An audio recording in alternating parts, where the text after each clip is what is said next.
Guys, hanggang ngayon, 3 years na kayong magkakasama. So, ibig sabihin ba 3 years na rin kayong hindi nakaka-uwi sa mga family niyo? And is it worth it? Yung dahil sa nagiging takbo ng career niyo ngayon, worth it naman na malayo sa pamilya niyo at a young age? For some of us, mas matagal namin na hindi po na nakita yung family since galing po sa Visayas, sa Mindanao. But for some na galing po sa Luzon, we are able to see them. Siguro medyo,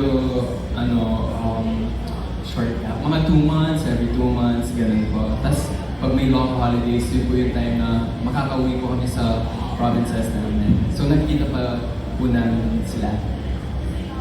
So, some of us, sabi nga ni Joe, some of us, ako na po yun, isa na po ako doon sa malayo sa pamilya, lalo na summer. So, ginagawa ko, every year, umuwi ako sa amin. And naka 2 years na ako umuwi. And then, for now, siguro, di ko masasabing makaka-uwi ako. Mas, siguro, sabihin na lang financially, something like that. And, yeah, ganun nangyayari sa akin. Kinakausap ko lang yung family ko through Messenger and Facebook or anything call. Ganun.